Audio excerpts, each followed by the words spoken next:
noches a todos. We will have translation if you need it, but they're unfortunately late, so apologies for that. Thank you for coming to Green Latinos Colorado's Encuentro, a gathering, to have a conversation about how we are going to bring money back home, bring money back to the Denver Regional Council of Governments community, more than 7 counties. There are billions on the line, but it requires communities, community institutions like universities and governments to collaborate together in order to bring that money home and deliver real change for our communities, for improved air quality, water quality, lowering your energy bills, and so much more. We're going to start today by just talking a little bit about our partnership here between Green Latinos and some of the universities, in particular the University of Colorado, who's been a very strong partner of Green Latinos for the last Colorado for the last 5 years. I'm going to pause for just 1 second though and just tell you a little bit about Green Latinos if you're not familiar with us. We're actually a national environmental justice and climate justice organization made up of members of people from different sectors of the movement. You have people who are impacted community members, you have people who work for the government, you have research institutions, people who own solar companies, all coming together to share our power, empowered by our culture to fight for environmental liberation. And we are actually entering our 16th year. We celebrated our quinceañera last year in Washington, D.C., which was super fun. And we are here at Green Latinos. This is our first event to kick off our 5-year anniversary here in Colorado. I met Green Latinos because I was fighting back against a highway expansion in my community. I was fighting back against the toxic emissions coming out of Suncor and feeling like the government wasn't doing anything to protect my mother and my family. In Washington, D.C., Mark and I got together to watch a soccer game, and who would have thought all these years later I'd be working for him and we'd have an entire staff here. And you know, Green Latinos Colorado was the first state, but now there are 5 and we are continuing to grow. We're in New Mexico, Texas, California, and Illinois, and I am lucky enough to be able to coach some of these new leaders in other states to create real change. We're going to pass it now to my great friend here, Kitty Dickinson, with the Colorado School of Public Health and the Community Collaborative Research Center to just talk a little bit about what does it look like to have a partnership with a community-based organization and why community research is so important.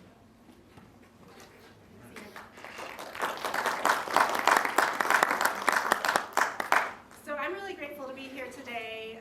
I'm here really as a cheerleader for this effort, all the work that you're going to see today.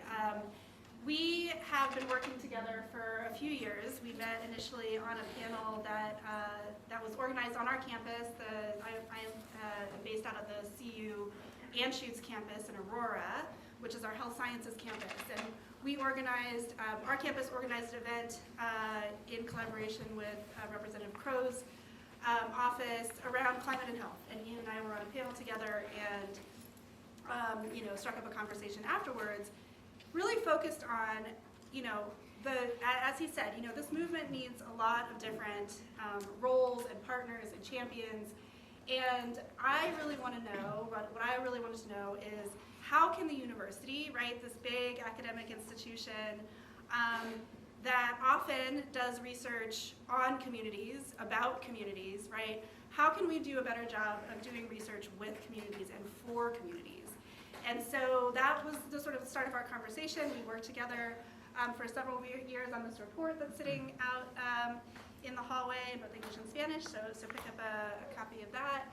And we really wanted to, I think as academics, have a lot to bring to the table in terms of the skills and methods that we have for finding information, for asking questions about why are these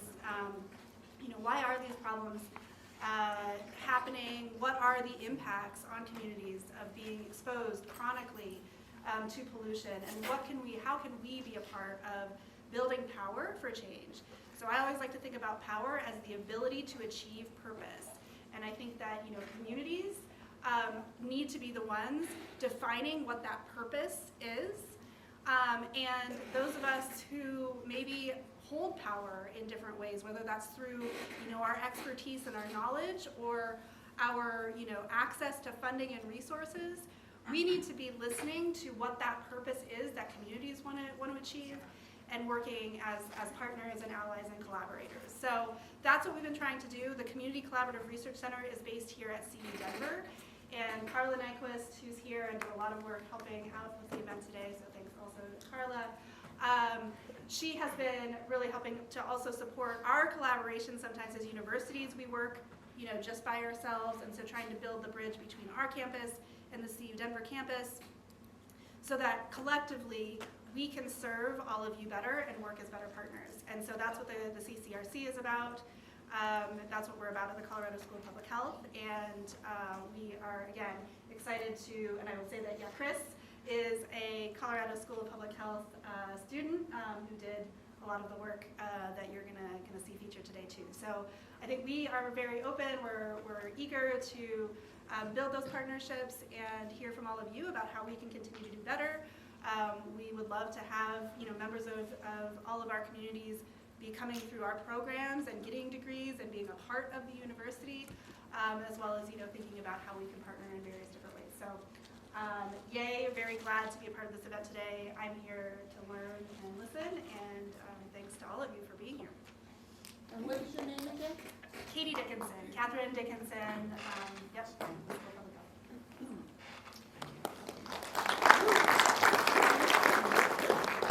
Buenos dias. How is everyone? We do have interpretation has arrived. If anyone is interested in or in the need of interpretation, please raise your hand so we can get that to you. My name is Milo Marquez, and I'm the director of the Latino Research and Policy Center here at the University of Colorado at Denver. The Latino Research and Policy Center is dedicated to conducting applied research and implementing coalition action initiatives to advance the well-being and empowerment of Latino communities, with a comprehensive focus on social mobility, education, mental health, environmental justice, social justice, and economic justice. Our mission is to enhance the quality of life and foster equitable opportunities for all members of our Latino community. Our goal with the Latino Research and Policy Center is to conduct participatory research. Rather than going into a community and just researching, we're bringing community together and listening to the voices of those communities that are in need of that research. For them, allow them to tell us what they need, what their deficits are, so we can come in and support them. The Latino Research and Policy Center has been around for about 30 years, and we have a great team and a lot of affiliates from a lot of different the schools of education, urban planning, public affairs, public policy. All of those groups are associated with our institution. This is our logo, and a lot of you have taken the time to meet with me individually, whether it was over the phone or whether it was over Zoom, to conduct some research information that we were trying to collect for some of the slides that I'm ready to present now. Oh no, you're gonna do that later. Oh, I'm doing that That right. part's later. Okay. Thank you so much.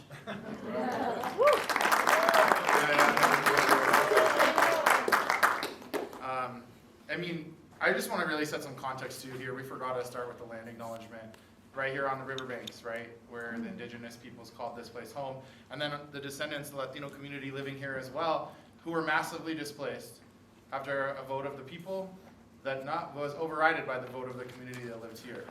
And why did it happen? Because of a flood. Okay, so when we're talking about flood mitigation, we're talking about whose communities get protected. We're talking about what resources for planting trees, among other things. We have seen our community be displaced. We saw it done again to us on I-70, and that was my story.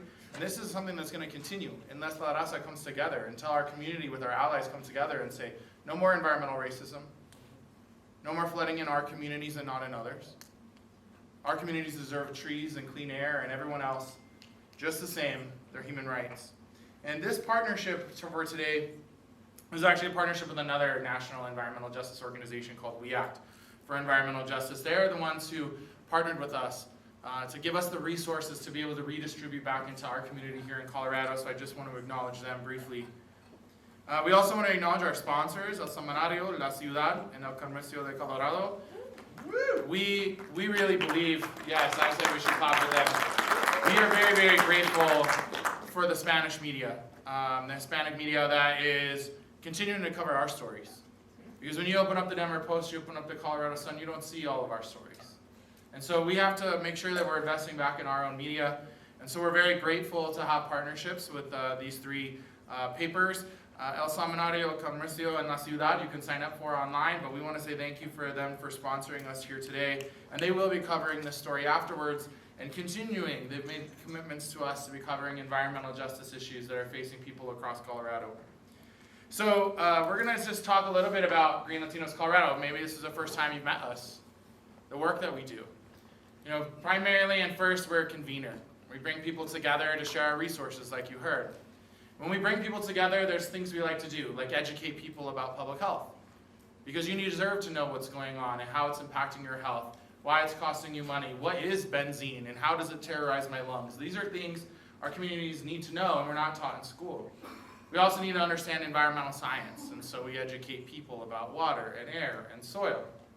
We teach people about financial literacy to make sure that you can lower your energy bill. Perhaps your water's safe, but you don't think it is, and so you pay for it twice.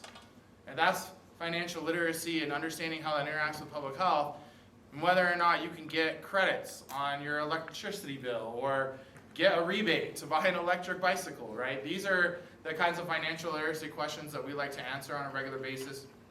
And we also do civic education.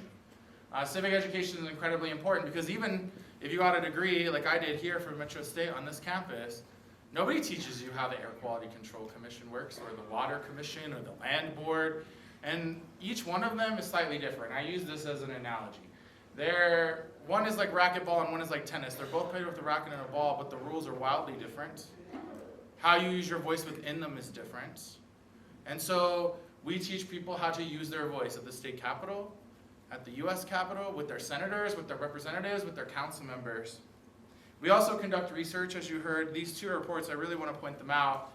This is about North Denver, where we worked with the School of Public Health, and we found 189 businesses that were violating federal environmental law in the last 3 years, in 4 square miles. This isn't even all of Adams County. And we've repeated this research in Pueblo. And there are 80 businesses in East Pueblo who are violating the law. All right, asleep at the wheel doesn't begin to say how we feel. The compliance and enforcement has been to protect us, to protect our children, our pregnant women and our families, because these toxics, they have a huge impact on the development of children inside your body.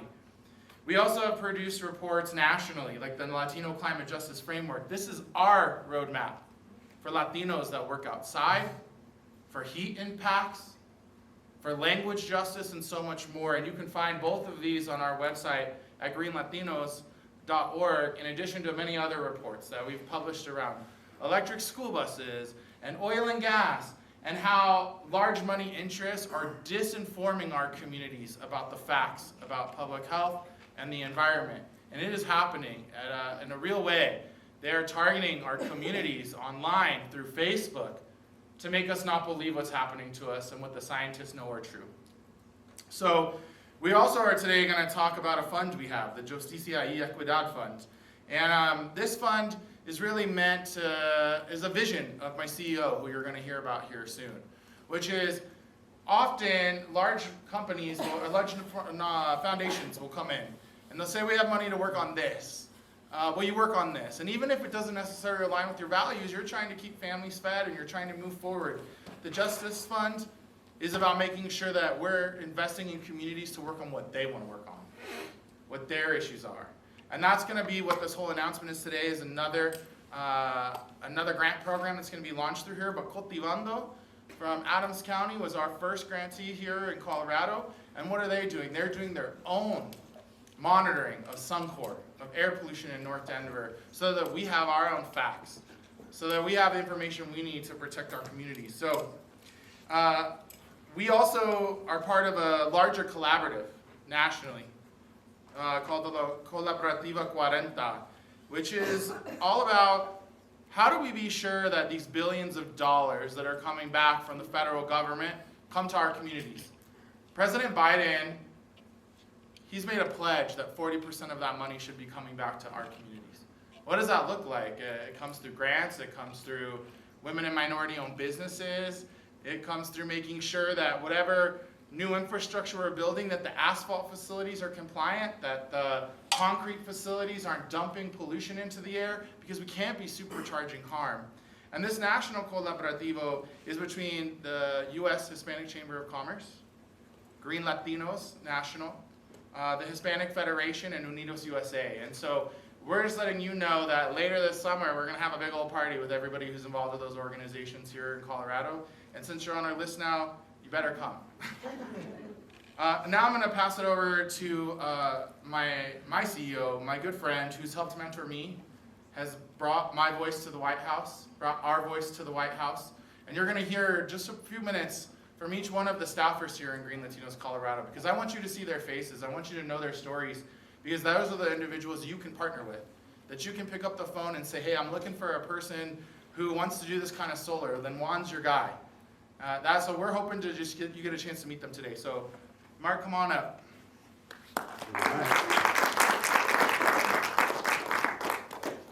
Thanks everyone, and thanks for being here today. Thanks. I know everyone's busy, but taking the time to be together, to be in community, as Ian said, one of our powers is the power of convening.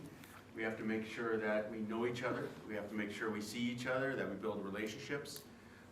If you don't know someone, the chances of you answering their emails or getting back to them are a lot slimmer than if you've broken bread, if you've had a drink, if you've been in a meeting with them. So let's make sure that we keep doing that part of our work. Ian mentioned the I-70 and the work he did. I grew up in LA. I grew up in LA in the 70s. And I lived within a mile of the giant 605 freeway, the 405 freeway, and the 22 freeway in LA. And we were inundated with smog and particles that were just killing kids' lungs. Every day you'd listen to the weather report, but then after the weather report, you'd get a report about the air quality.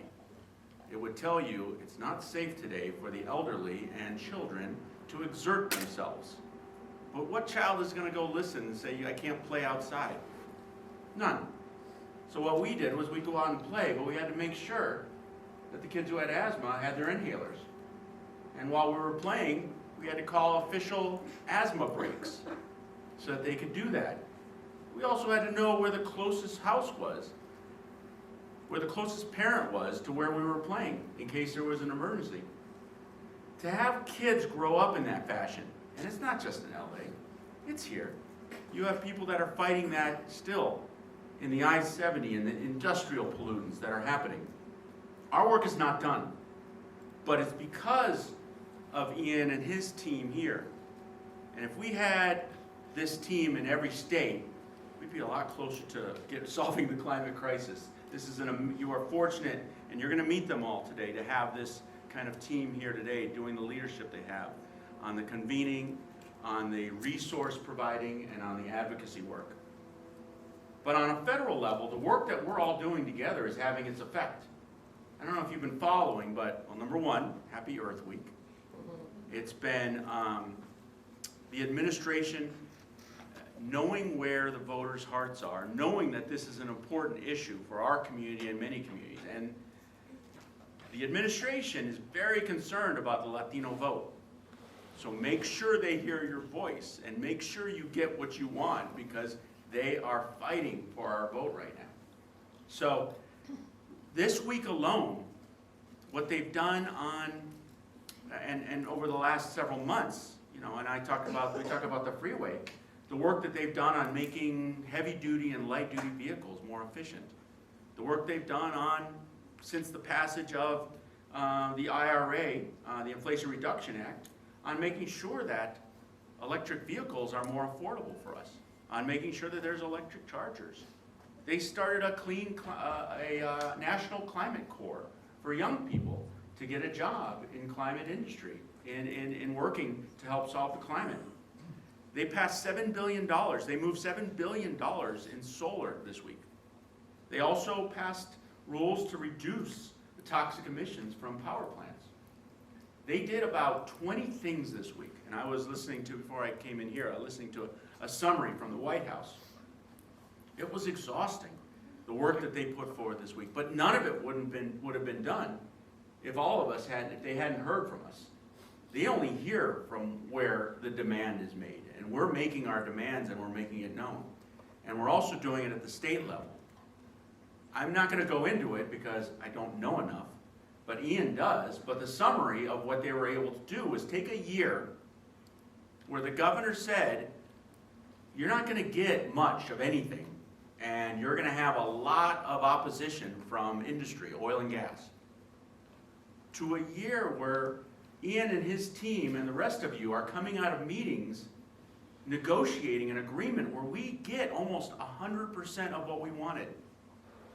Because the governor does not want to look bad on the environment. He can't afford to look bad on the environment, and that's because of you. He knows that he can't face his constituents, he can't face the next election and not be seen as a pro-environment, pro-community governor. He's not perfect. He had to be forced to this place, but him knowing his politics, him knowing where the wind blows, him knowing where his votes are, is something that we get him to do. So I'm going to move forward with introducing this, opening the introduction of this team.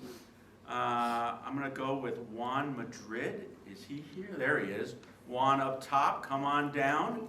You are the next contestant. Our Clean Transportation and Clean Energy Advisor. Thank you very much for being here. And thanks for supporting the work of Ian and the rest of this team, and we look forward to working with you more. I live in Boulder, Colorado. I've lived there for 4 years and love working with this team here and appreciate all the work you do. Thank you very much. Hi, as he said, bienvenidos todos. Hit next up there for you. Next. There you go. There you go, there I am, I guess. So bienvenidos a todos. I'm Juan Roberto Madrid, Clean Transportation and Energy Policy Advocate. And so what does that mean? I'm fighting for clean transportation for you, cleaning up the transportation, cleaning up diesel, medium and heavy duty diesel trucks so that our air quality is better to breathe. We know Denver's in a ozone non-attainment status. And then clean energy policy, so we engage at the Public Utilities Commission when you hear about Excel rates going up, when Excel files their plan, their residential energy plans for 2024 to 2026. We are actively engaging with our lawyers from Earth Justice to make sure we're pushing them to do outreach and education and provide incentives to our community members so that we get some of the lowest rates and we get the incentives to be able to participate in the clean energy programs. Wind, solar, community solar gardens. We also do on the transportation side, fighting freeways and highway expansion, and often those highway and freeway expansions are in disproportionately impacted communities. So we think about I-270, which they are currently trying to expand.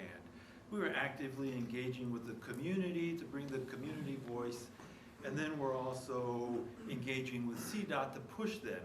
An example was they had an environmental assessment, an EA that was done kind of quietly, and we had challenged that because we got information that that EA was not looking great. They ended up doing, because we challenged them, they came out publicly and rejected that environmental assessment.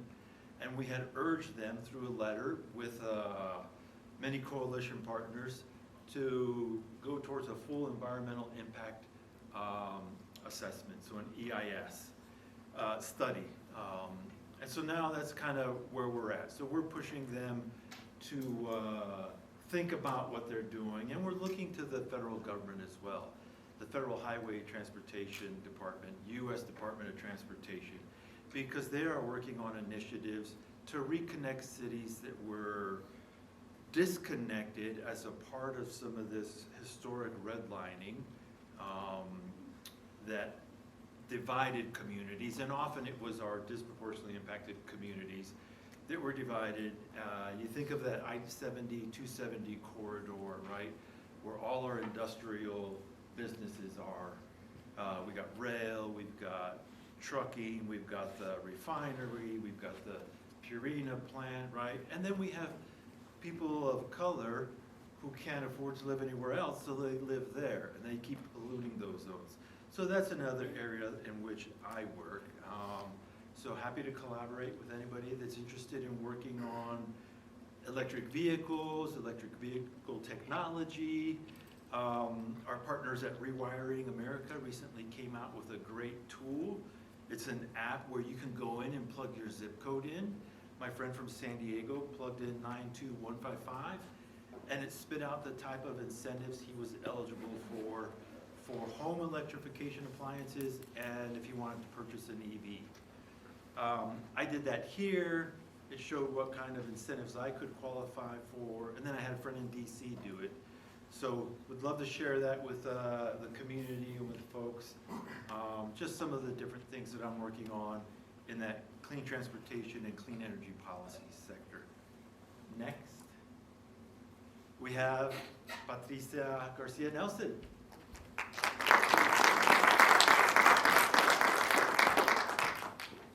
Buenas tardes, everyone. I'm Patricia Garcia Nelson, the fossil fuel just transition advocate for Green Latinos. I focus mostly on oil and gas issues, from the upstream when it comes out of the ground, the transportation, the midstream, and the downstream when it gets down to consumers, whether that's natural gas for our power usage or gas for our cars. I also focus a lot on air quality issues related to oil and gas and industry. And in addition to that, we've really been focusing on creating a partnership with the labor unions, because I feel at the end of the day, we want them to have jobs just as much as they want their people to have jobs. And we always talk about, it really feels like it's a culture. And when we talked about, a lot of these people are proud people, but I mean, I would say, like, I would be really proud if I was able to afford a house with a high school degree. And so, sometimes people just don't have any other choice. Where I live in Weld County, that used to be one of the biggest employers. They employed my family, they employed my friends, people I went to high school. But unfortunately, because oil and gas is a boom and bust industry, we also have noticed that more than half of the jobs that we used to have are gone. And so we, instead of trying to find blame for this, we are trying to find ways that we could work with local governments, work with the local community colleges. We know that there's going to be a place for everyone. In order to achieve a just transition, nobody can be left behind. And just like Ian, I actually met Ian in 2019 when we were testifying for SB 181, which is supposed to be, the saving grace and the end to the oil and gas wars. We were on the very last panel to testify. And for me, it was also an act of survival. My son, Diego, who y'all see in the back of the room over there, say hi, Diego. He's a student at Valle Romero, where we have an installation of oil and gas less than 700 feet from our playground. But it's not just me. Over the weekend, I met a couple that live out in Milliken that are facing an oil and gas site that's about to be installed 1,000 feet of their home. We have community members in Brighton trying to find a lithium battery plant facility just across the street from their communities. And so I always tell people that the best way that we can keep moving forward is to keep people engaged, and we are working on many things here at Green Latinos to fight that misinformation. And so I hope that you join us and you tell your friends to come and hang out with us. I hope it doesn't sound a little too multi-level marketing, but it really just takes one or two of your friends to have a conversation to change their minds, because that's, at the end of the day, that's really the only thing that works is good old-fashioned organizing and having those conversations with people. And at Green Latinos, we are open to having conversations with anyone that we feel we can work with. So yeah, give us a call if you know someone that may be interested, or that even somebody that may not necessarily agree with us, but they have questions. I always like to say that we are a resource for everyone.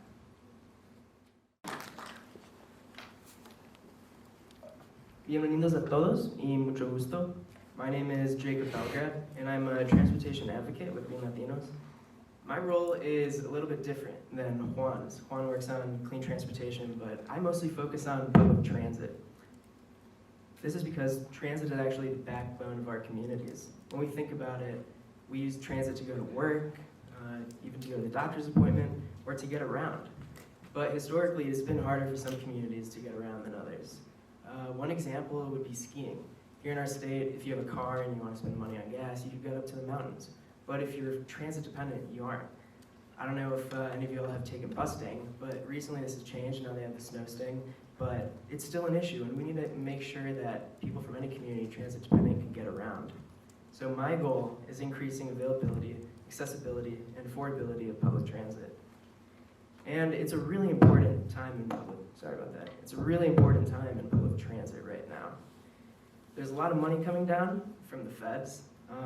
Things like the IIJA and the Inflation Reduction Act have brought down billions of dollars from the government, from Biden's administration down to states. And Colorado has the opportunity to tap into that. And transit is extremely expensive, and this is something that I learned recently. But these grants are getting millions and billions of dollars to states. Another thing is, transit is a climate change solution. Recently, I think that there has been a greater awareness in public transit and money coming down so that we could change our state, so that we could decrease air pollution, so that we could enhance our sense of community within public transit. And I think it's the future. When we look at Colorado, I'm hoping 50 years down the line, we have a bunch of more trains, bus lines all around the state. People can get around, no matter who they are, what they are, where they came from. I would really like to connect to anyone here who is interested in transit, or even if you just take the bus, because there hasn't been as big of a movement pushing for public transit as there has been with oil and gas or other things. I mean, it's my opinion that it's just really came up recently. And personally, I'm still trying to build the network. Now that I just started this job, I'm seeing in Colorado that in the last 4 months, now that we have the capacity to gather some people and actually fight for what we believe in, we've been able to do a lot in regards to transit. So if we keep building this network and we keep getting people like yourselves, if you're interested, when it comes to RTD, for example, you could even do public comment. Or the CDOT Commission. Our state, I didn't even know this before I had this role, but anyone could just go comment at CDOT, and we could express our needs and tell them what we want. Communities know what they want. Clean air, transit, we want walkable communities too. We want to bike around so we can get places, and we don't want to have a driver-dependent state. I really believe that the next 10 years are really important, and I hope anyone who is interested in transit could come my way and we could connect, and we'll build a movement and get some more trains and buses in our state. Thank you all. Thank you.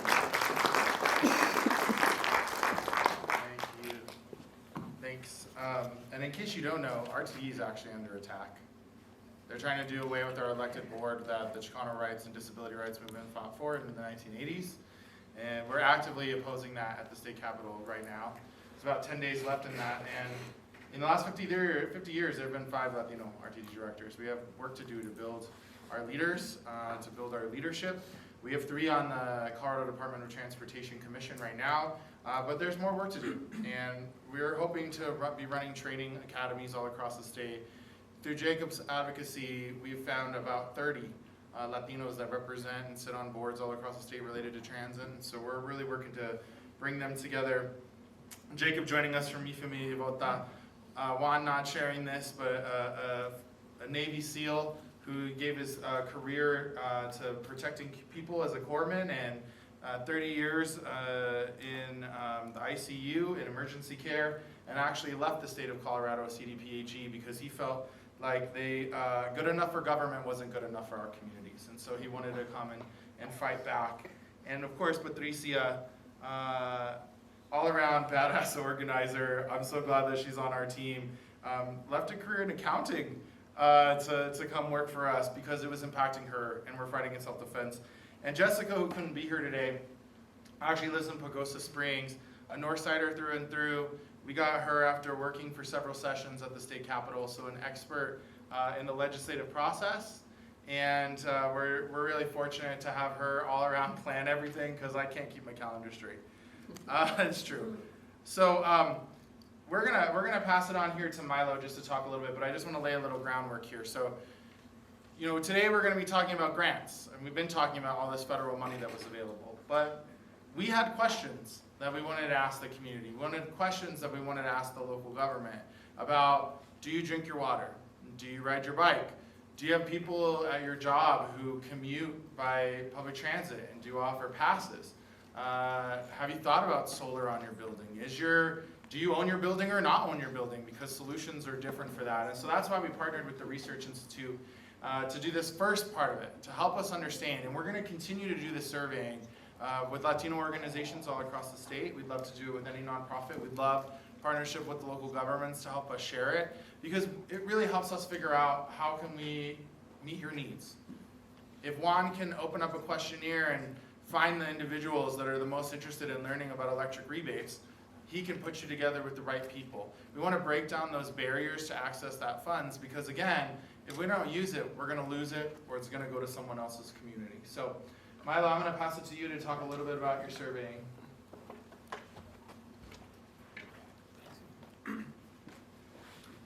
I started to say this before I went back and sat down again, but I want to thank everybody that participated in the surveys. We interviewed both municipalities, cities throughout the metro region, and also nonprofit organizations. This work is very, very important to me because I'm a fifth-generation Denverite. Grew up in the east side, Curtis Park, and then eventually into Swansea. My family still lives in the Swansea area, Glowville, Nick communities. So this work is very, very important to me. It's near and dear to my heart, and that's why when Green Latinos asked for the Latino Research and Policy Center to work with them on this project, we were very interested in doing that.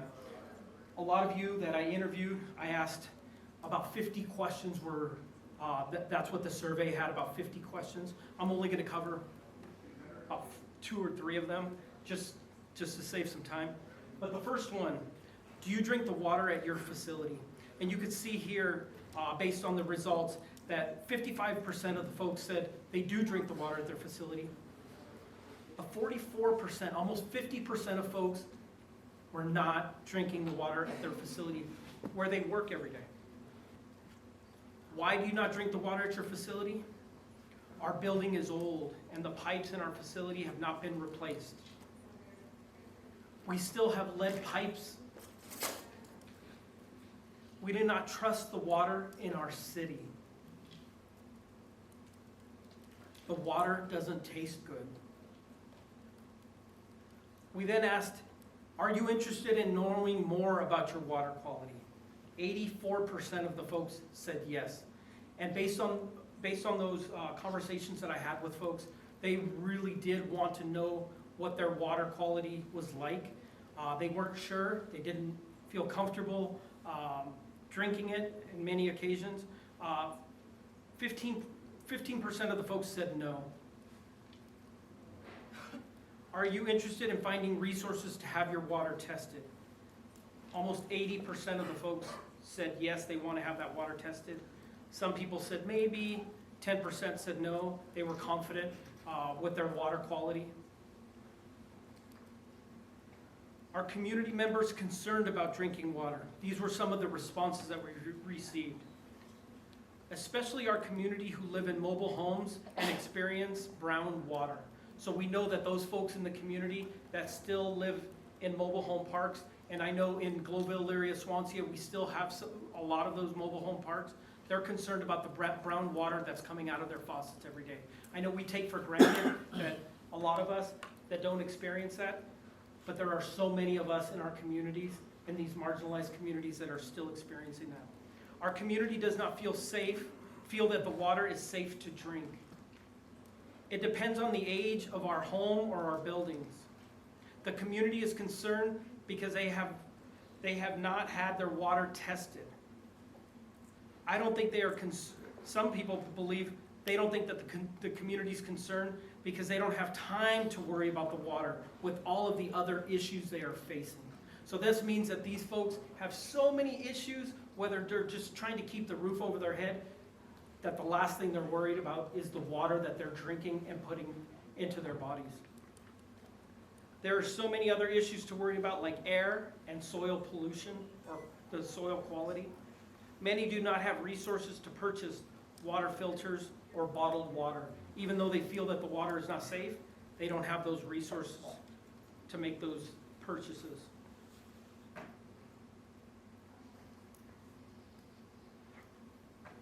Do you have members that, or staff members that commute by bus? 55% said no. 38, almost 39% said yes, and some folks said, we don't really know because there's so many people coming into our buildings. Do you offer bus passes to employees and the community? 55% said no. That means that they have employees, but they don't have the resources to provide bus passes. That's something that we should all be looking at, especially in cities like Denver, where we have somewhat reliable transportation. We have bike lanes, we have scooters, we have all of these other means of transportation, but we should be offering our employees bus passes to come to work. There are many more questions that were asked during these surveys. As Ian mentioned, we're going to be working to make sure that we get more of these survey results out to the community, ask those questions, so that way we can have a more robust survey study, and hopefully we can use it to make positive change for the Latino community and the broader community. If any of you did not conduct the survey but would like to participate in the survey, please reach out to Green Latinos or us at the Latino Research and Policy Center at the University of Colorado at Denver, and we'd be happy to include you in this broader study. Thank you so much.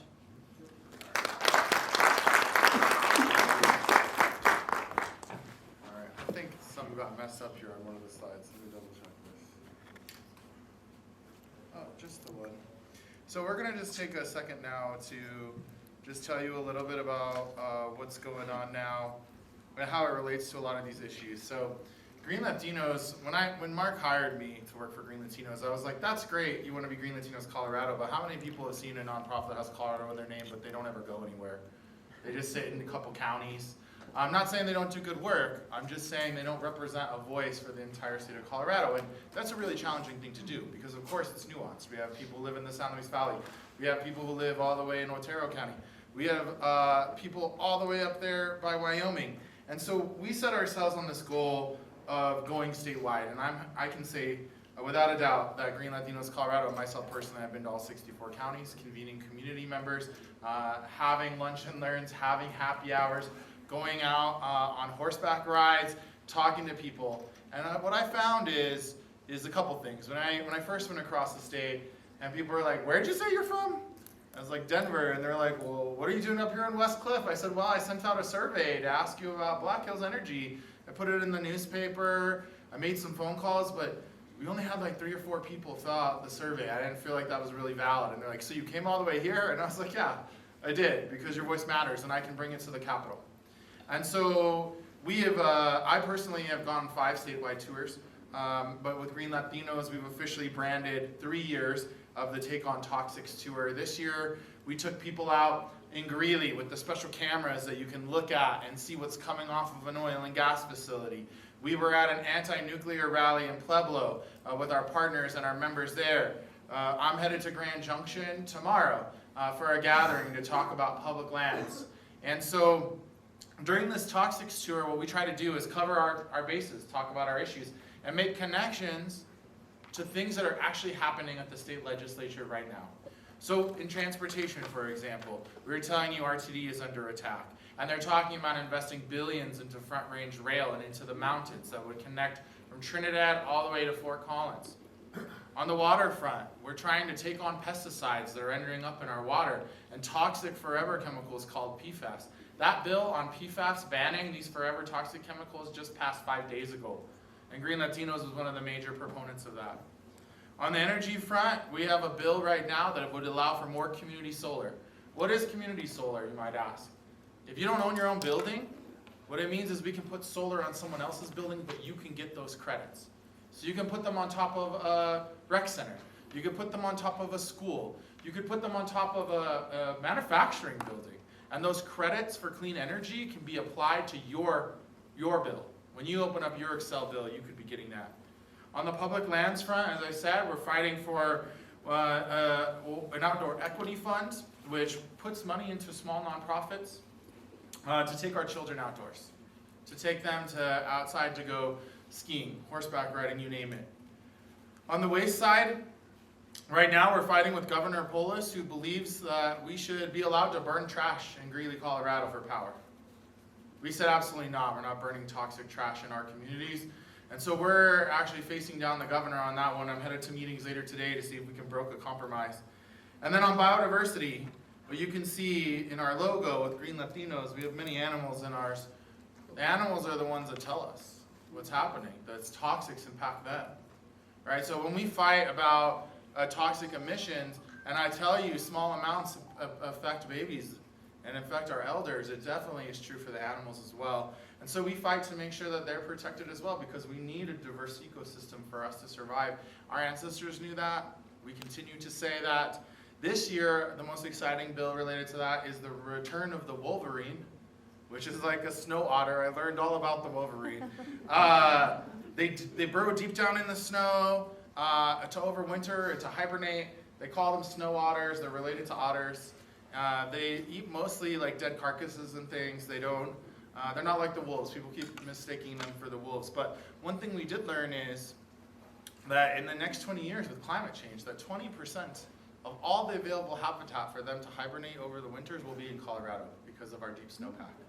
And so, you know, you may have seen them in Michigan. They certainly are wild and still living in Canada, but they used to be in almost all lower 48 states. And so we're doing our part to bring them back.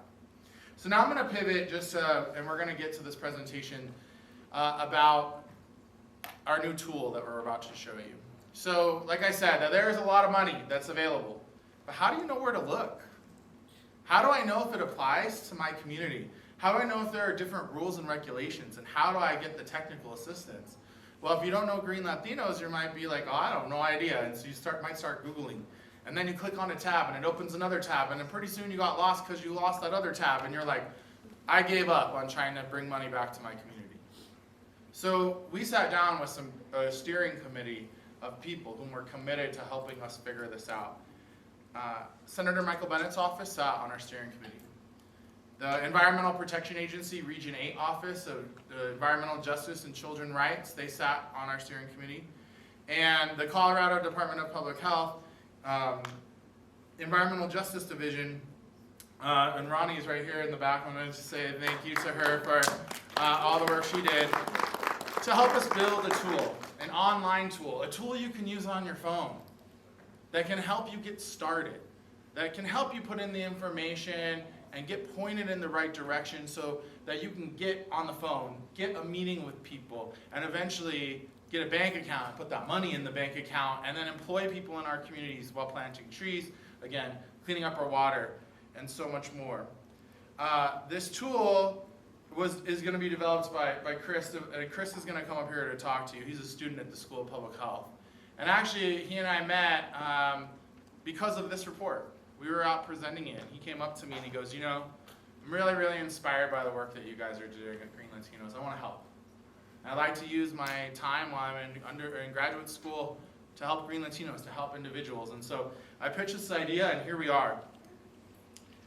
In addition to showing you this tool, Green Latinos, through our Justicia and Equidad fund, are going to be launching 10 $10,000 grants for a total of $100,000 so that you can pay your staff to write your report. So you can hire the technical assistants to make for a more competitive grant. You know, sometimes that stuff takes a lot of effort. Maybe you're an all-volunteer community organization and nobody's paid, but they should be for the work that they're doing.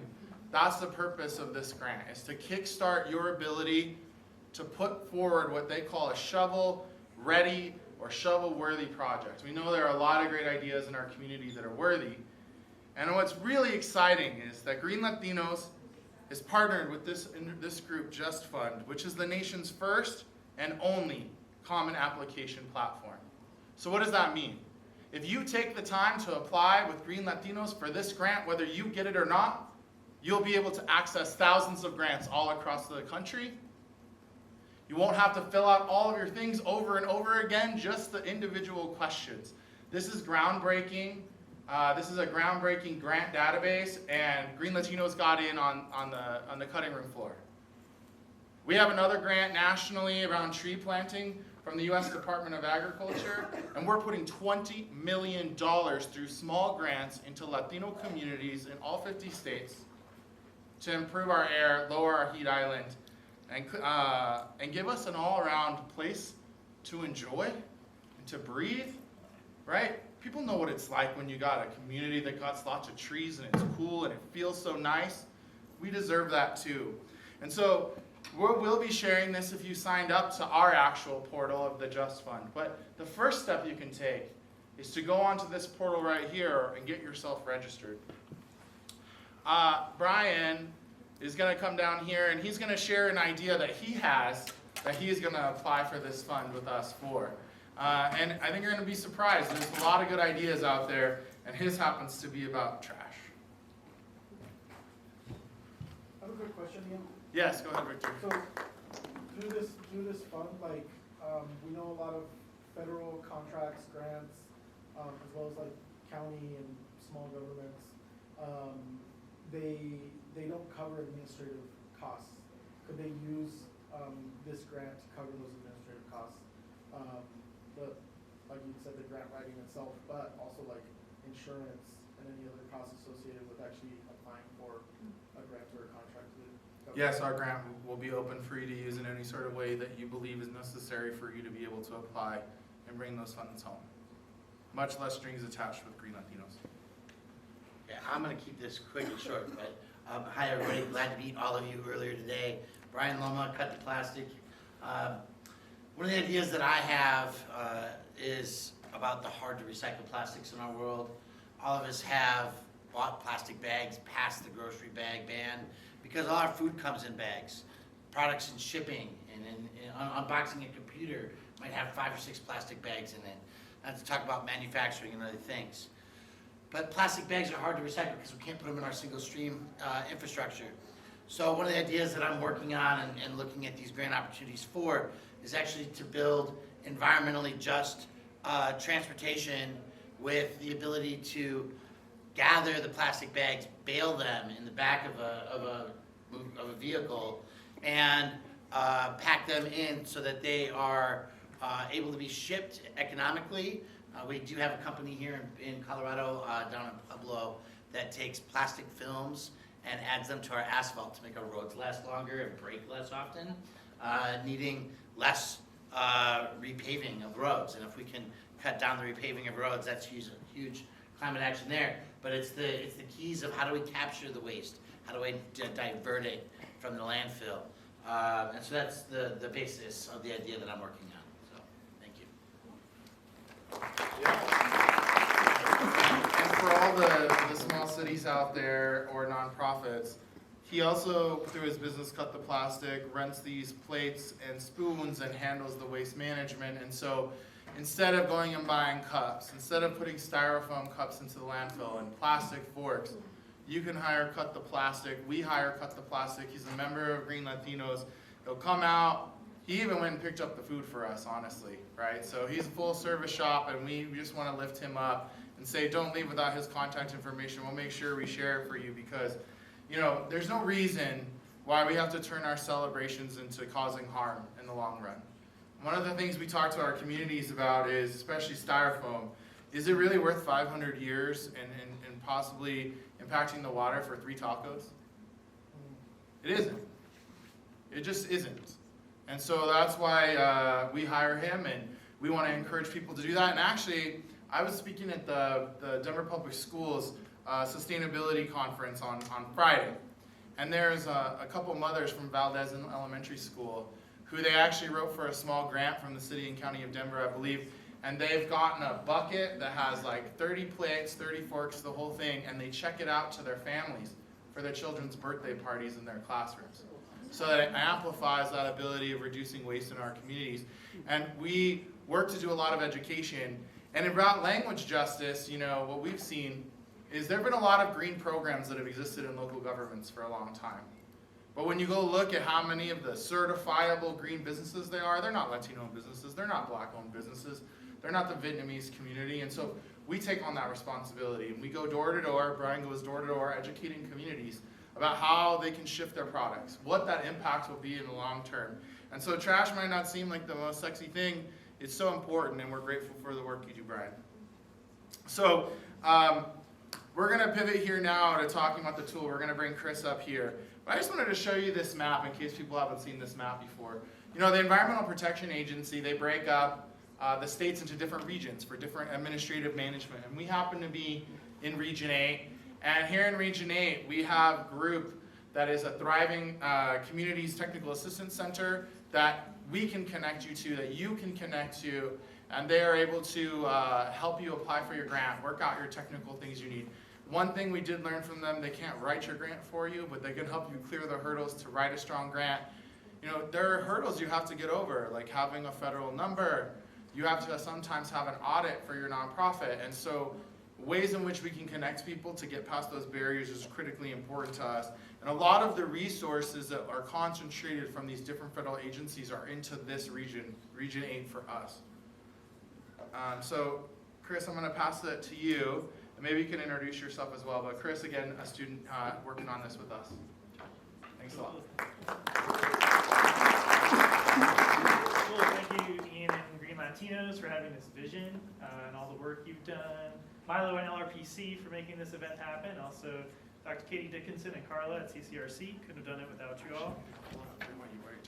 Oh, sure, yeah, I'll put up where you're talking. even type it in. So yeah, I'm a master's in public health student, environmental occupational health, and I'm interested in data and maps. And so I talked to Ian, like I've known that they do amazing work, and I've been lucky enough to be brought on this. Oh, here, we can just type in the bit.ly up top. Oh, do you have it remembered? It's right Yeah, there. yeah, yeah. Okay.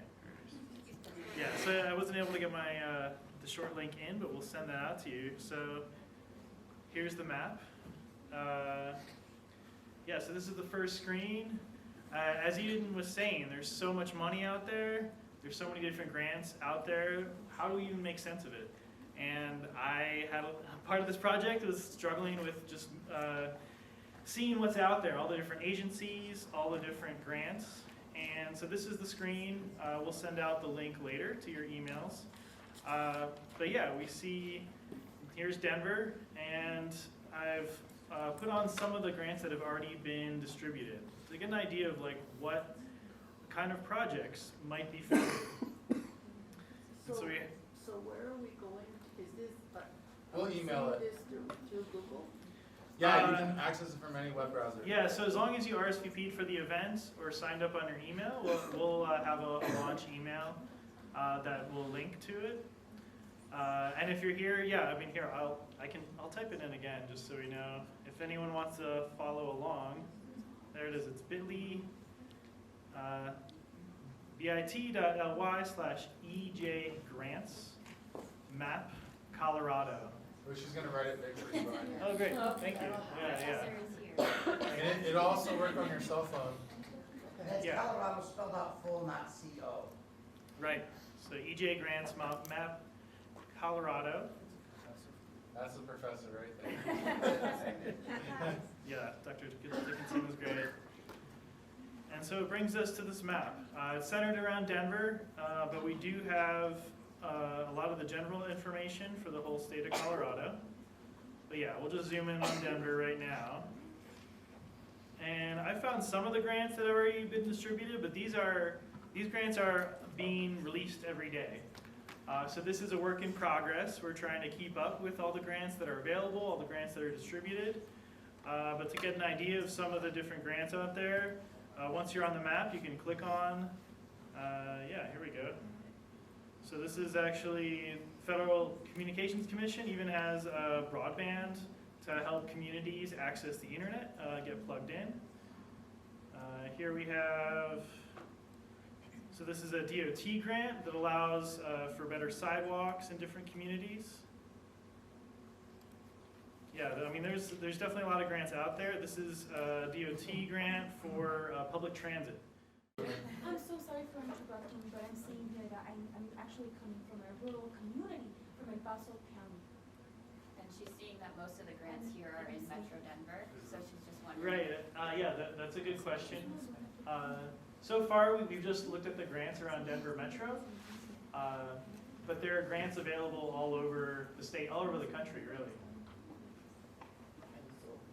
We're gonna expand statewide. Yeah. Oh, And, and I'm sorry, we're not in. oh, sure, yeah. And so you will be sending me that information, how I can have access to those grants. Yeah, that's a good question as well. So there's another page that has links to the different grants.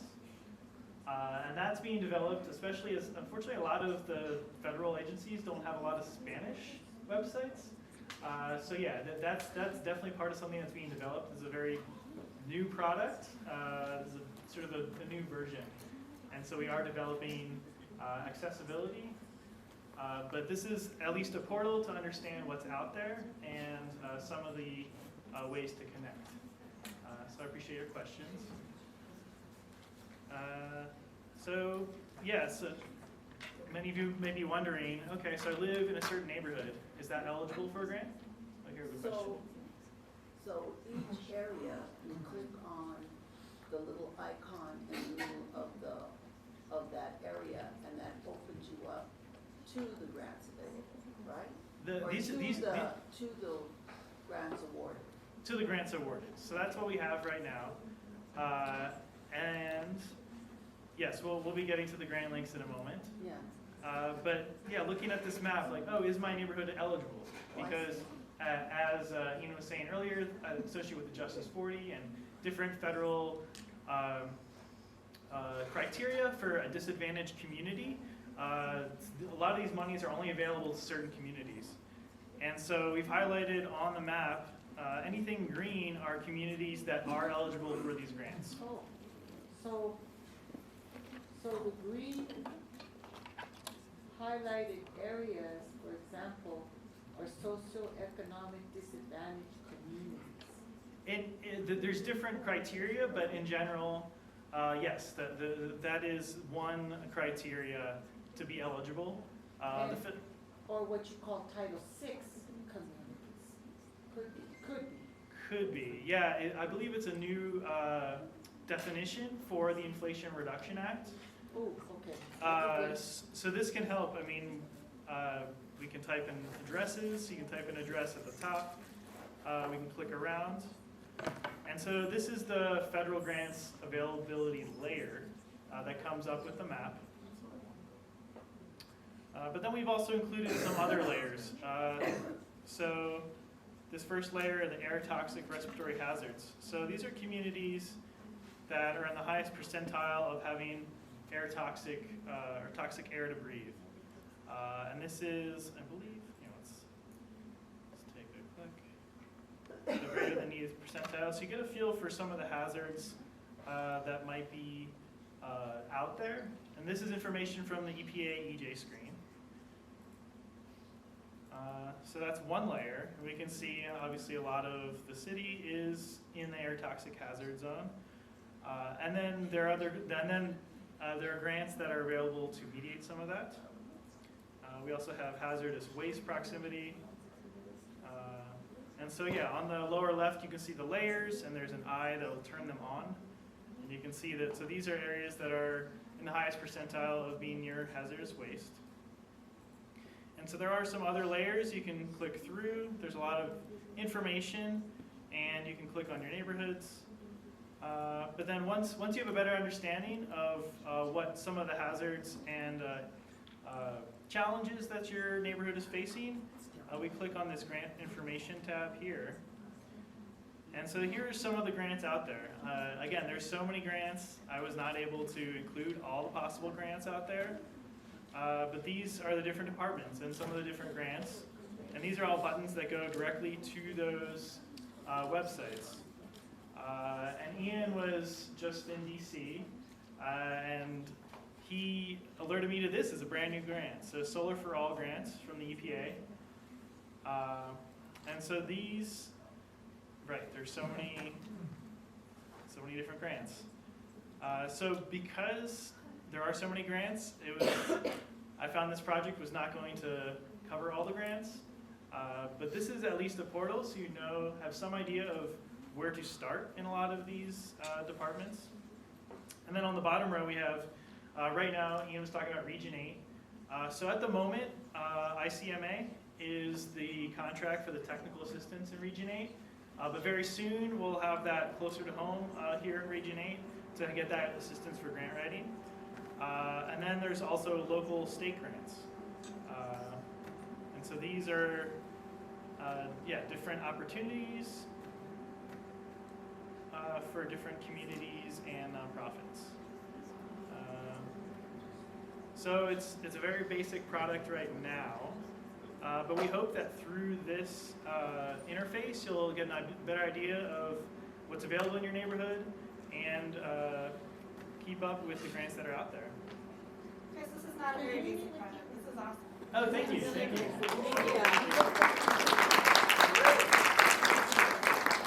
I'm not a web designer, so that was very definitely a new challenge for me. And this is a product in development. We're continuing to evolve it as these grants are offered and distributed. And so if you are interested in working on this project, talk to any of us because we are looking to continue in the future. I'm about to graduate. I want to continue helping out Green Latinos, but I have other priorities as well. So we are looking for people to continue this and grow it into the future. So thank you. I appreciate your time and everyone coming here.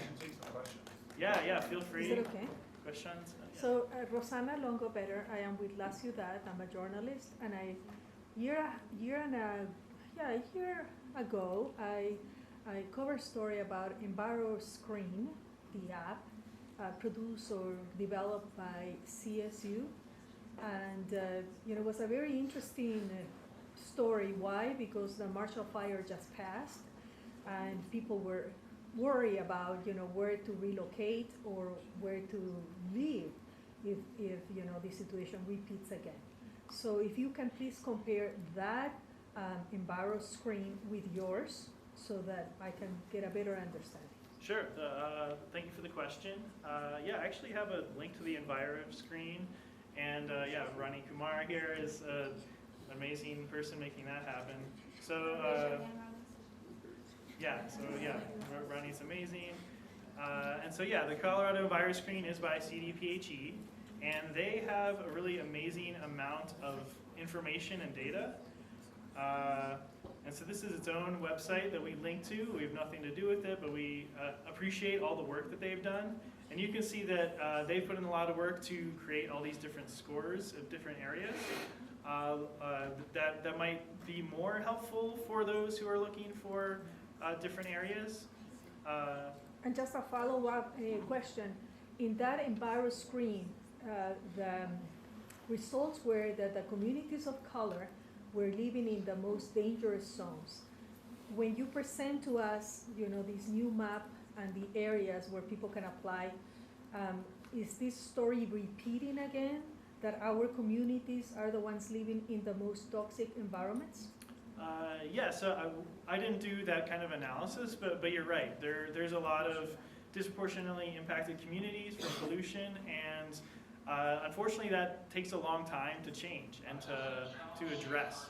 And so this map is intended to link people with grants that could possibly mitigate some of those issues, but also to bring that awareness. And so that's a good question. Yeah, unfortunately, there's a lot of work to do, and EnviroScreen is doing a great work on that. And Green Latino is a great resource to get involved in that kind of thing. But yes, you're right. The pollution is disproportionately impacting communities of color and low-income communities, and it takes a lot of organizing that Green Latinos does pretty well to address that. But these problems take years to address and to hopefully mitigate. Thank you. So I was playing with this a little bit just as you're talking. Yeah. Is it possible for you to zoom back on your map? I heard a question about rural community. Yeah. And it's really important to note that if you click on all those colors, on the stuff on the bottom left, Yeah. and highlight them, you'll actually see those grant opportunities statewide. Right. That does not just include Denver Metro only, but it includes all 4 corners of the state. Yeah, that's right. So we've just evaluated the grants that are distributed in Denver, but they are being distributed all over the state. And yeah, we can look at other communities that are eligible. And I did include, yeah, you mentioned the wildfire risk. That is another layer. So these are areas that are in medium or high risk for wildfires. And so that's one example. I mean, this is from the FEMA risk map. So yeah, we didn't actually create these layers, but I was able to find them through different sources, through federal and state sources. So yeah, I don't know if that answered your questions, but No, the other lady was asking about rural communities. Oh yeah. I want to show that you kind of map some of that out too. Yeah. So even though we have been focusing on the Denver metro area, we do look forward to expanding throughout the state and possibly expanding this product throughout Region 8 of EPA. Yeah, Sí, honestly. porque Colorado tiene creo que más de 64 condados, pero de esos 64 condados, 49 son áreas rurales. Entonces es importante también integrar a esas áreas rurales porque son las que, y también en las comunidades que son subrepresentadas, como las comunidades de latinos, que no están tan representadas. Entonces tenemos dos cuentas que no se pueden, que no se han cubierto, como el ser latino en una comunidad latina, más aparte vivir en un área rural donde no se encuentran tantos ayudas para la comunidad. Son 64, pero 49 son rurales. We have 64 counties, and 49 of those are rural communities, right? And sometimes we don't focus in those areas where we should be in rural communities. We also talk about the Latino communities that exist in these rural communities and how we have 2 bridges, or those diferentes puentes, where we don't have that representation, Latino representation in those different rural communities. I mean, we agree, it's correcto. We travel all across the state for our work. Our intention is for this tool to grow. The original funding that we received to produce this product required for this to be targeted on the Denver metro area. But we've already began building partnerships to expand this to San Luis Valley and to rural communities across 6 states. So that green that we're seeing, so the funding eligibility is statewide. It's only the grants that have been distributed that we have in. Exactly. Okay. Yeah. The eligibility, the risk layers, all of those were created by either state or federal agencies. Yeah. And the layer that we added was which grants have been pulled down so far. And why did we want to know that? So you can know if money is coming to your neighborhood. You should be able to know what grant money is coming to your community. You should know which nonprofits or governments have actually accepted those grants so that you can go to them and get help. If you're interested in partnership, you should be able to look and say, hey, I saw that you got this grant and I help women and minority-owned businesses. And so we would love to help you produce this grant, right? I mean, I think the idea is transparency. And what we found is, and why we decided to develop this tool, was because nobody knew what each other was doing. Even the federal government doesn't have one place where you can go find all the grants that are open. And what I will tell you is, and I was at the White House this week, I showed this tool to the Secretary of Energy. I've had conversations with different leaders who believe that what we're doing here in Denver, Colorado can be replicated across the United States to create more transparency. And so we're really excited to be kicking this off this week. I think, as you heard, we want everybody to be able to see how much is coming down. We want those tables, but we had one student helping work with us on this in addition to the Research Policy Council. And so what would it look like if we had the actual resources? What would it look like if the government actually absorbed this effort? That's what our vision is with this project. I think business should help. I'm a business developer by trade. Do you know what you gave me today? This is. Feel free to donate to Yeah, greenlatinos.org. I think business, people that you would not, there would be businesses you want, businesses you don't want, but, primer ¿qué es este paper? Thank you so much for what you just said, but I have a follow-up question para respetarte a ti que has hecho esta pregunta, y lo voy a hacer en español. ¿Qué está haciendo Green Latinos o cómo pueden las personas apoyarse para poder saltar las barreras de la aplicación? Porque tú entras a aplicar algo y es un montón de papeleo y a veces incluso las organizaciones tienen que mostrar o dar dinero, que tienen el dinero. Es muy complicado llegar a tener acceso a estos grants. Solamente algunas personas o algunas organizaciones lo logran hacer. ¿Cuáles son entonces las barreras? What are the barriers that normal people like us face to get access to these monies and these grants? That's me. Okay. What are the barriers that our communities face? I mean, I mentioned some of them. Some community groups, for example, don't have a fiscal sponsor yet, and they have work that they want to do in their community, so they need to build a partnership to either partner with a nonprofit or to become a nonprofit themselves. Again, most of these grants require partnership to exist, and so that means a local government, a nonprofit, a community group, an institution, or businesses can come together in order to pull these resources down. Some of the federal grants require auditing and to have good business practices before they'll be able to give you those resources. Certainly the ability to write the grants can be really challenging. As you heard, language access is a huge barrier that's being faced. There are, again, we invited them, unfortunately they weren't able to come here today, but Colorado State University has their Technical Assistance Center that will be the group that you can go to in the long run in our region to get help with writing these grants. And I think information just generally is incredibly important. And why do we have these layers of risk? Because what you'll see is that many of our communities we call them cumulatively impacted. You have more than one issue that's facing you at the same time. And what I've seen in my travels across the state and across this country really with Green Latinos is community groups will really get it in their mind they want to work on one thing. Like for example, Green Latinos, we want to work on water so bad. We've struggled to find water resources, to find grants and foundations to help us with water, even though you see how much of our community is concerned about it. I mean, Prota Gente from Conservation Colorado, they say 3 out of 10 Latinos don't trust the water that comes out of their tap in Colorado. We need to be working on that. But without resources, so what if you can look and you can say, okay, well, we are concerned about water, but there's a grant that's open right now that is also about an issue that's facing us.